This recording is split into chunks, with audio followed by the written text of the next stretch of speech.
Bottom of the hour now, and we are following some breaking news. NBC News has confirmed that a Russian fighter jet collided with an unmanned U.S. drone over the Black Sea. NBC News Pentagon correspondent Courtney Kube has been following all this. She just got out of a briefing about the incident and gladly can join us. Thank you for being with us, Courtney. What can you tell us about what we know? What's the latest?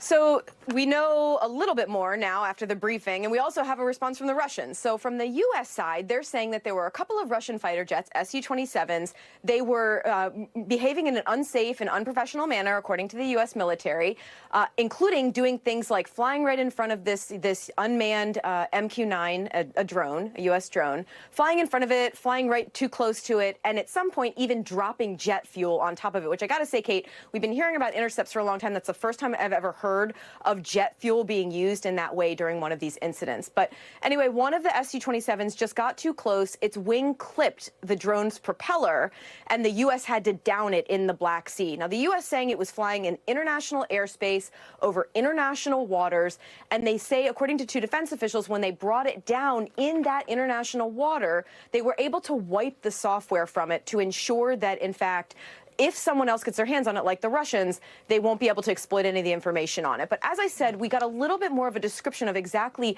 how the U.S. military, the Pentagon, is characterizing this event from Brigadier General Pat Ryder, who's the Pentagon press secretary here. Here's what he had to say. I think the key point here is that while intercepts in and of themselves are not that uncommon, the fact that this type of behavior from these Russian pilots, that is uncommon and unfortunate and unsafe. So again, intercepts like this happen, but at this level, with this level of potential for not only a collision, but I mean, a really catastrophic crash, that is very uncommon, Kate. Yeah, it is. I want to, if we can put that map back up again, this is the Black Sea. This is right where Ukraine is, right? So do we have any idea what that drone was doing up there? And does this potentially escalate a situation? So all we know is, according to the military, it was the U.S. military. It was on a routine surveillance mission. They won't say more than that. They won't even say if this drone was armed. It has the ability to be armed, I'm sure, as you know, Kate. The Russians are saying that it was flying close to the Crimean Peninsula, but the U.S. is only saying over the Black Sea. The reality is both could be true. It could have been in international airspace and relatively close to the Crimean Peninsula, depending on how you define close or near. We know that one of the Russian aircraft, the one that the U.S. assesses was damaged during this collision, was able to land in Crimea. It didn't crash. Another question that we have here is, will the U.S. military try to salvage this drone? At this point, they don't have any salvage ships anywhere nearby. And as we saw on that map, the only way to get to the Black Sea is through the Bosphorus Strait. The Turkish government owns it, and they haven't been very, they've been relatively resistant to allowing warships to transit that strait in recent months, Kate. And then lastly, the Russian Ministry of Defense, I think, just commented, right? What are they saying from the Russian perspective?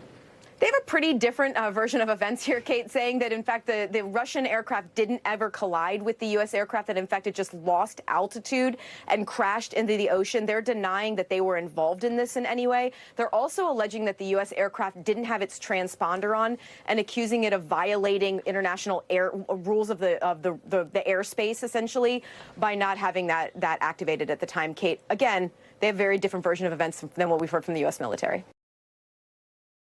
Thanks for watching our YouTube channel. Follow today's top stories and breaking news by downloading the NBC News app.